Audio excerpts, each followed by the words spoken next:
आज कृष्ण की इस नगरी में अपने अध्यक्ष होने के बाद पहली बार मेरा प्रवास जो शुरू हुआ है, तो इस पवित्र भूमि कृष्ण की इस भूमि से शुरुआत हो रहा है। तो यहाँ पर उपस्थित अपने कृष्ण के नगरी के सभी लोगों को मैं बहुत बहुत प्रणाम करता हूँ। इस पवित्र भूमि को भी नमन करता हूँ। श्री कृष्ण के इस नगरी में मेरे पहले भी आना हुआ है, कई बार आगमन हुआ है, पर मैं आज कह सकता हूं कि अपने इस अध्यक्षीय कार्यकाल की शुरुआत अगर इस नगरी से हुई है तो निश्चित रूप से उत्तर प्रदेश कहीं न कहीं देश का उत्तम प्रदेश बनकर उभरा है। हम जब काम करते थे उस समय उत्तर प्रदेश संघर्ष कर रहा था, आज उत्तम प्रदेश बनकर उभरा है। इसका नेतृत्व करने वाले हमारे देश के यशस्वी प्रधानमंत्री श्री नरेंद्र मोदी के नेतृत्व में लगातार उत्तर प्रदेश को नेतृत्व दे रहे हमारे मुख्यमंत्री आदरणीय श्री योगी आदित्यनाथ जी को भी मैं बहुत बहुत आभार व्यक्त करता हूं कि आपने उत्तर प्रदेश को उत्तम प्रदेश बनाने में पूरा संघर्ष किया है, पूरी पुरुषार्थ किया है।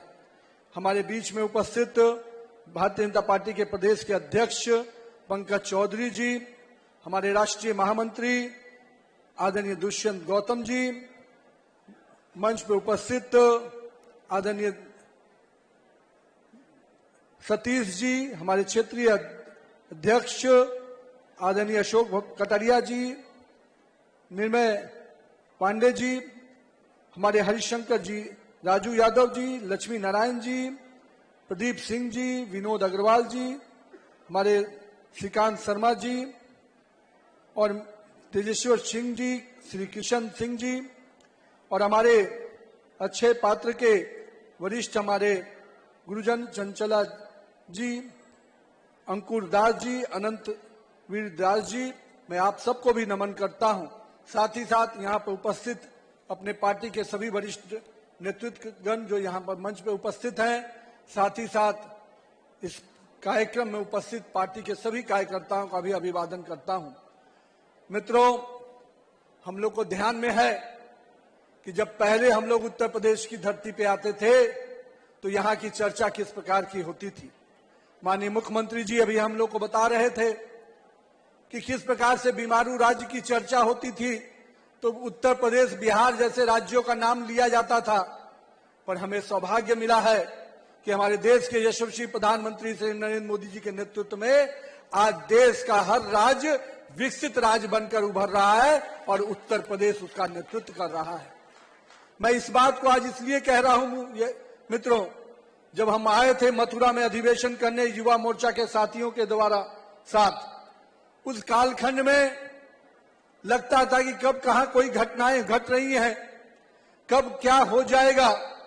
और आज जिस कारण से उत्तर प्रदेश जाना जाता है अपने लॉ एंड ऑर्डर के लिए, उस कुशासन को समाप्त करने के लिए, और मैं कह सकता हूं कि बिहार में अगर जंगल राज था तो यहां पर भी उस अराजकता की सरकार थी जिसको हमारी नेतृत्व वाली सरकार ने समाप्त किया।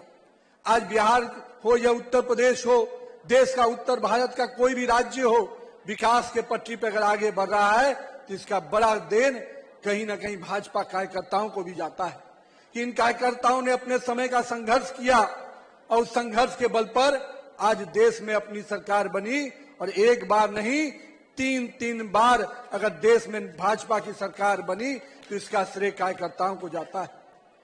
मैं साथ ही साथ उत्तर प्रदेश के विकास में जिस प्रकार से काम हो रहा है, मैं माननीय मुख्यमंत्री जी को बहुत बहुत बधाई देता हूं कि जिस राज्य में बनारस से लेकर हम कह सकते हैं अयोध्या से लेकर और आज काशी की इस नगरी में भी, काशी के और मथुरा की इस नगरी में भी जिस प्रकार से सांस्कृतिक विरासत को आप आगे बढ़ा रहे हैं, निश्चित रूप से भारत का एक एक सनातनी व्यक्ति अपने आप में गर्व करता है कि ऐसी सरकार हमने बनाई है जो सनातन के परंपराओं को जीवित रखकर आगे बढ़ा रहा है।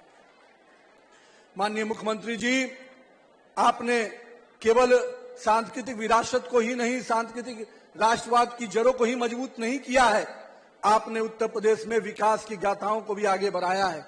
आज उत्तर प्रदेश में एक्सप्रेसवे की चर्चा होती है, चाहे वो यमुना एक्सप्रेसवे हो, चाहे कई और अन्य एक्सप्रेसवे।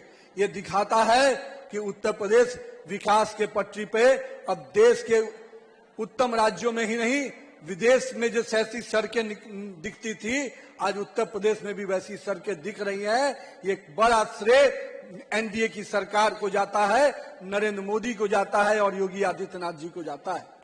लेकिन मित्रों, हम लोग आज यहाँ पर उपस्थित हुए हैं।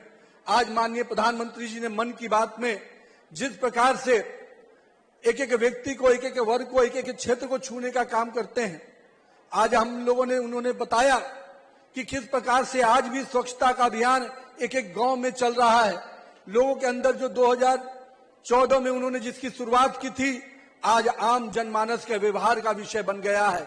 ये स्वच्छता क्रांति माननीय प्रधानमंत्री जी की जो देन है, उससे आज भारत का हर जनमानस जुड़ रहा है। और ये बहुत बड़ी उपलब्धि इसलिए भी है कि जिस भारत के बारे में लोग तरह तरह की बातें करते थे, आज भारत वो स्वच्छता के नाम पर जाना जाता है, स्वच्छता के प्रतीक के रूप में आगे उभर रहा है। ये निश्चित रूप से माननीय प्रधानमंत्री नरेंद्र मोदी जी का देन है।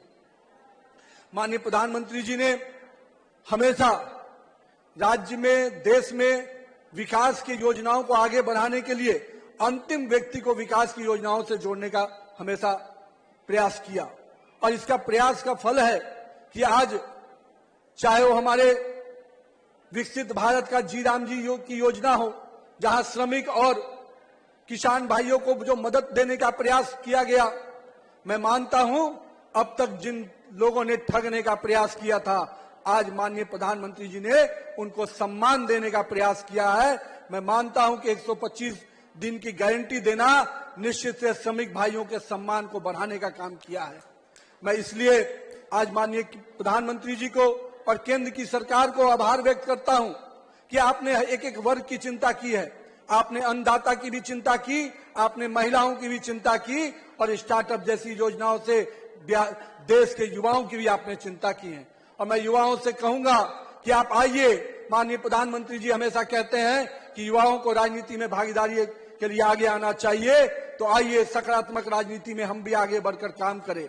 माननीय प्रधानमंत्री जी कहते हैं कि अगर हम एक कदम चलेंगे तो देश 140 करोड़ कदम चलेगा और देश विकास की पटरी पे आगे बढ़ेगा।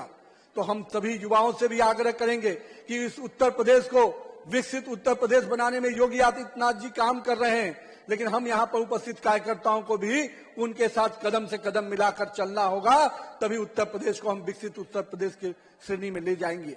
लेकिन साथ ही साथ मित्रों, 2027 का भी समय आ रहा है, और जो हमारे इस देश में एक ऐसी ताकतें भी काम कर रही हैं जो हमेशा इस देश को बांटने में, काटने में और विश्वास करती हैं, इस देश के संविधान को अपमानित करने में विश्वास करती हैं। हमें उन ताकतों से भी लड़ना है। चुनाव आते ही ये ताकतें फिर से जीवित होती हैं, कभी संविधान की दुहाई देती हैं जिन्होंने संविधान को तार तार किया, कभी वो लोग भी घूम रहे हैं जिन्होंने इस राज्य के विकास को हमेशा धत्ता बताते हुए केवल अराजकतावादी लोगों को आगे बढ़ाया। हम लोग भूले नहीं हैं कि बंदूक की नोक पर भी उत्तर प्रदेश की सरकार चलती थी।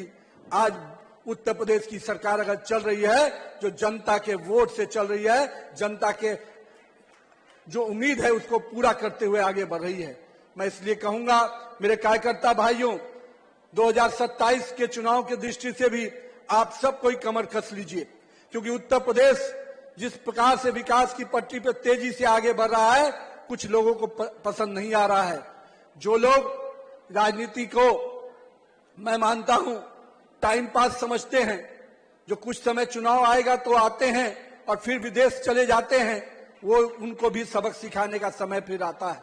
इसलिए 2027 के चुनाव के दृष्टि से भी मैं कार्यकर्ताओं से आग्रह करूंगा, अपने बूथ को मजबूत कीजिए। आज मन की बात हम लोगों ने सुनी है, अब अगले फरवरी महीने में भी हर बूथ पर हम मन की बात को सुनेंगे और माननीय प्रधानमंत्री जी का जो देश और दुनिया को जो निर्देश रहता है, उसके साथ साथ हम अपने बूथ को भी मजबूत करेंगे। तो आइए मिलकर फिर से 2027 में एक योगी आदित्यनाथ जिस प्रकार से इस राज्य के विकास में लगातार लगे हैं, हम सब भी अगले 1 वर्ष जनता की सेवा में और तत्पर होकर काम करें ताकि हम इस राज्य को उत्तम राज्य बना पाए। बहुत बहुत धन्यवाद। इस कृष्ण की नगरी को, वृंदावन की इस नगरी को फिर से नमन करता हूं। बहुत बहुत अभिनंदन।